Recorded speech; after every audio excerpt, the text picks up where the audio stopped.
Welcome to Feeling of Imagination, where silence speaks and every story touches the soul. Let's start new chapter of Thief. Previous part हमारा खत्म हुआ था वांगजी के वेबुशियान को छोड़कर चले जाने से। ये नेक्स्ट पार्ट अब वहीं से स्टार्ट हो रहा है। रात वेबुशियान के लिए जहां भारी थी वहीं वांगजी के लिए भी झकझोर देने वाली थी। वांगजी वेबुशियान के होम कम कैफे से एक अजीब सी खामोशी के साथ उसे बिना कुछ बताए सुबह की हल्की धुंधली रोशनी में वहां से निकल गया। सुबह का आसमान हल्का स्लेटी था। उसकी कार तेजी से सुनसान सड़क पर दौड़ रही थी। सुयांग कार को ड्राइव कर रहा था और वांगजी कार की बैक सीट पर बैठा हुआ था। उसका सर सीट के हेड से टिका हुआ था, आंखें बंद थी, मगर वह सोया नहीं था। आंखें बंद किए हुए बीती रात की यादों में खोया हुआ था। वह का धुंधलापन अभी पूरी तरीके से छटा नहीं था। जब वांगजी अपने मेंशन में पहुंचा, विशाल मेंशन के काले गेट धीरे धीरे खुलते गए। लॉन में हल्की सी ओस जमा थी, हवा में ठंड थी, मगर उसके भीतर जो चल रहा था वह किसी तूफान से कम नहीं था। वांगजी को मेंशन में पहुंचाने के बाद सुयांग अपने मेंशन की तरफ चला गया। वह भी कुछ अजीब सा फील कर रहा था वांगजी के लिए। इधर वांगजी बिना किसी से कुछ कहे सीधे अपने कमरे की ओर बढ़ा। उसके कदम इतने तेज थे जैसे उसे किसी अनदेखी सच्चाई का सामना करने की जल्दीबाजी हो। वह अपने कमरे में गया। कमरा वही था। गहरे रंग की दीवारें, भारी पर्दे, लकड़ी की महंगी अलमारी और कोने में रखी सेफ। वह कुछ पल तक वहीं स्थिर खड़ा रहा। उसने चारों तरफ देखा। सब कुछ वैसा का वैसा ही था जैसा वह होता है, हमेशा की तरह व्यवस्थित। पर आज उसकी सांसें हमेशा की तरह नहीं थी। वह बेचैन था, अव्यवस्थित था। अब उसकी नज़र सबसे पहले बेड पर गई, फिर उसके कमरे से लगे बालकनी की तरफ। कमरे और बालकनी के बीच में वो शीशे की दीवार से वह उस तरफ देख रहा था जिस तरफ से एक साया उसकी लाइफ में चुपके से आया था। उसकी जिंदगी का एक अहम पल अपने नाम कर गया। उसके मन की आंखें उस पूरे दृश्य को अपनी कल्पनाओं में फिर से बुन रही थी। अचानक से उसके सामने वेबुशियान का खूबसूरत चेहरा हल्की मुस्कुराहट लिए खड़ा था। वांगजी के चेहरे पर मुस्कुराहट चमक उठी। उसने हाथ बढ़ाते हुए उसे छूने की कोशिश की, मगर अगले ही पल वेबुशियान के चेहरे पर एक दर्द भरी मुस्कुराहट फैल गई। उसकी आंखों की चमक गायब हो गई। उसकी आंखों में एक फरियाद झलकने लगी, उसे छोड़ देने की। वह घबराकर और आगे बढ़ा, मगर तब तक वह पूरा दृश्य उसकी आंखों के सामने से ओझल हो गया। उसके कदम लड़खड़ाए, वह हांफने लगा।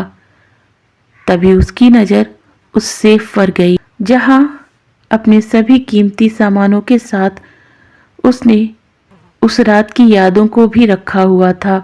इसी के साथ उसके दिमाग में एक आईडी कार्ड का ख्याल आया और ये ख्याल आते ही उसे करंट सा लगा और वह दौड़ पड़ा। उसने दौड़कर सेफ खोला। वही पुराना लिफाफा और उसी लिफाफे में रखी हुई वह आईडी कार्ड।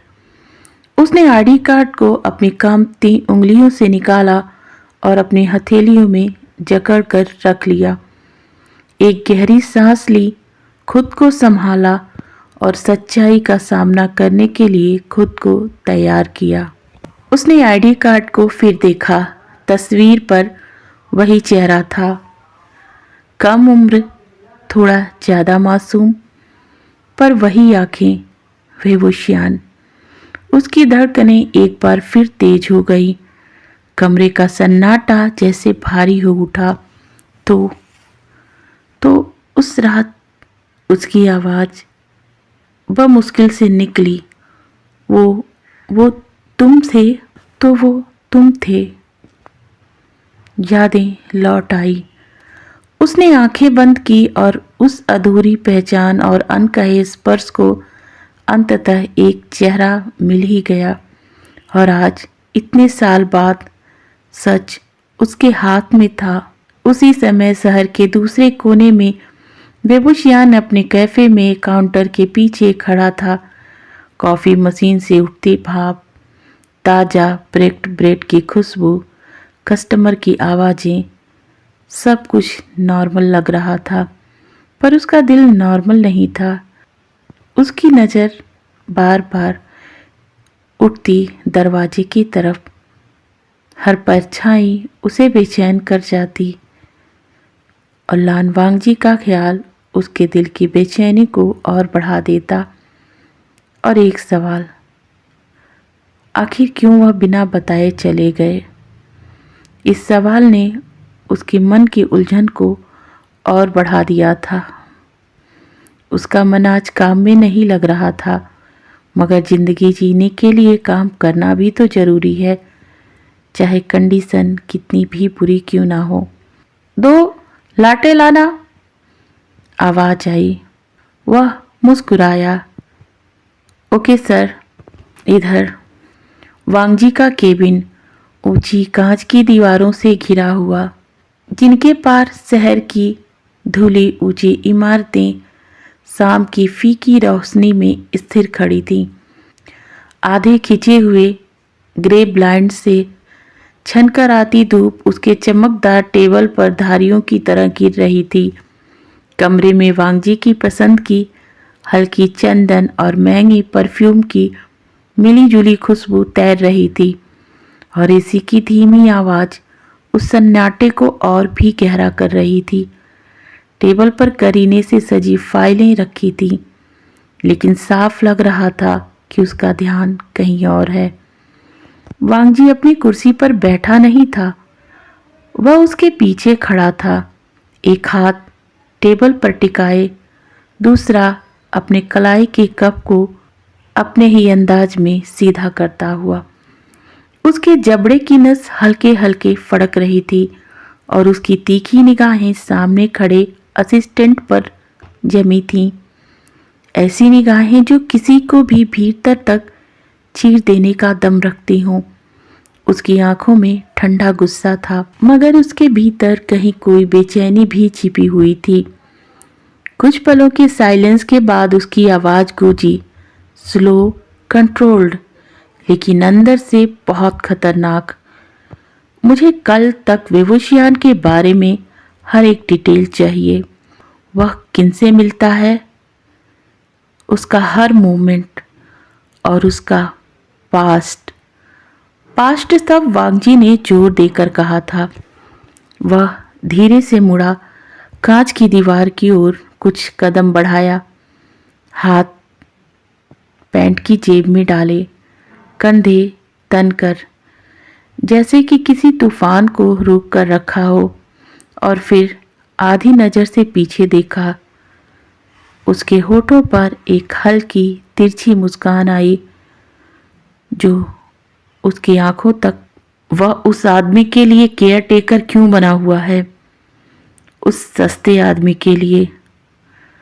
उसके शब्दों में तिरस्कार साफ था। उसकी उंगलियां टेबल के कांच पर इम्पेशेंटली टप टप करने लगी।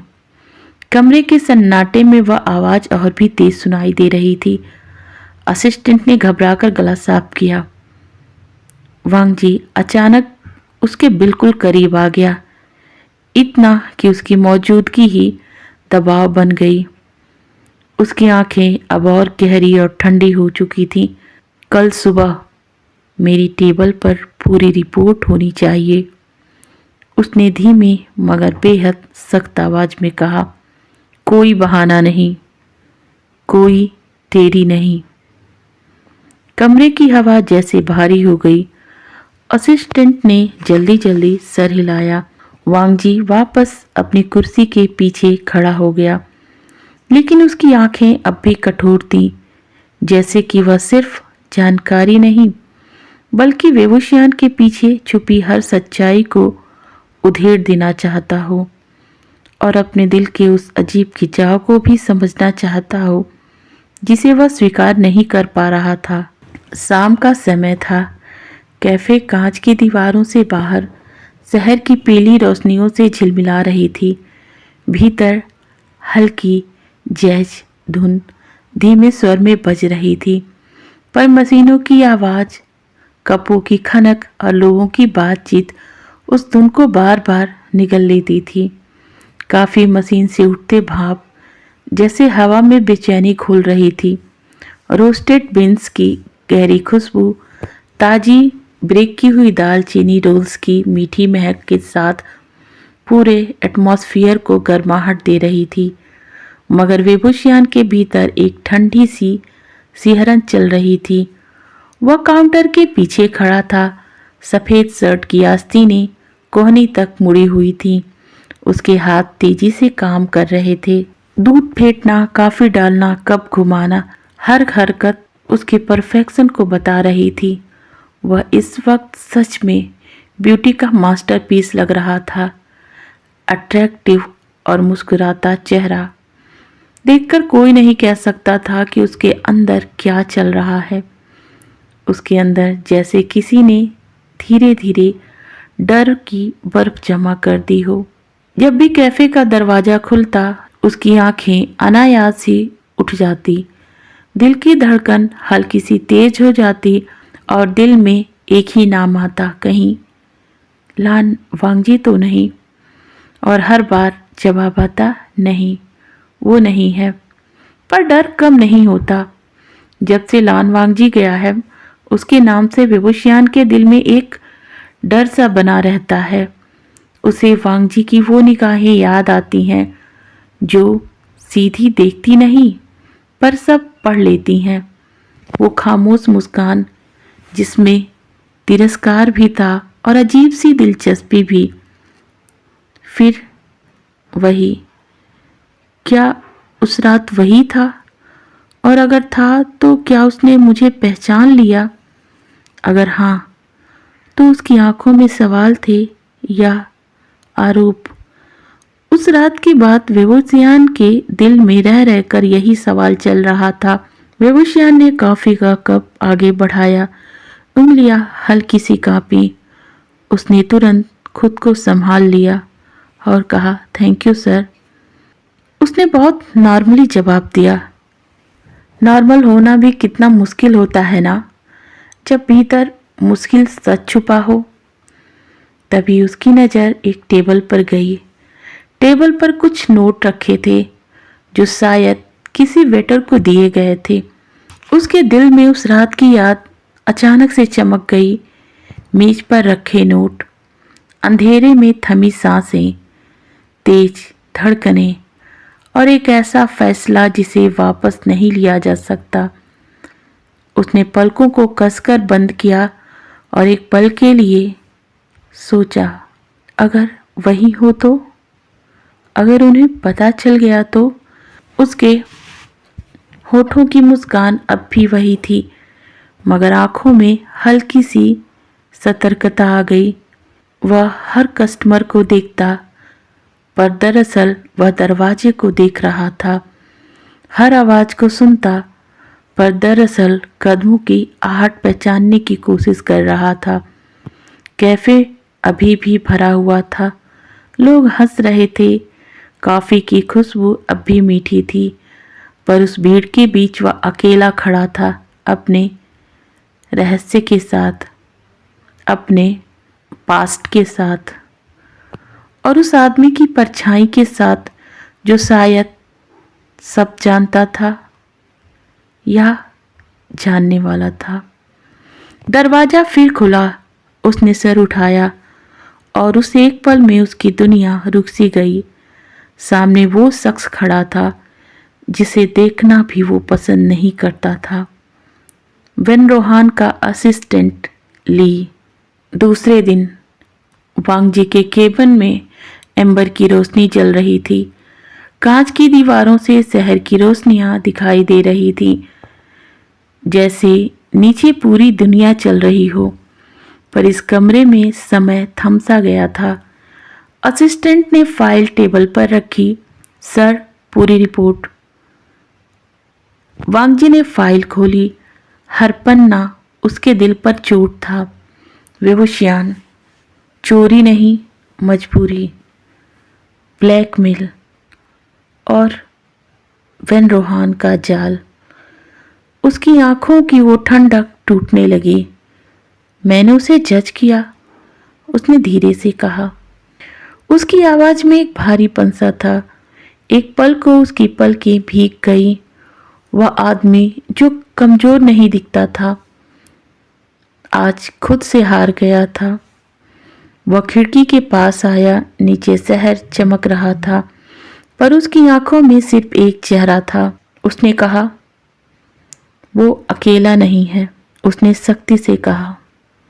वेन रोहान समझता है कि वह लोगों को मोहरे बनाकर उनकी किस्मत खुद लिख सकता है। नहीं, अब खेल बदलेगा। उसकी आवाज में फिर वही ताकत थी, पर इस बार गुस्से के लिए नहीं, किसी को बचाने के लिए। आज का ये चैप्टर यहीं एंड होता है। आज का पूरा ये चैप्टर आपको कैसा लगा मुझे ज़रूर बताइएगा। और अगर जानना चाहते हैं ली वेवुशियान का कनेक्शन क्या है और वेन रोहान किसे मोहरा बना रहा है, तो बने रहिएगा मेरे साथ। Until the next silence speaks.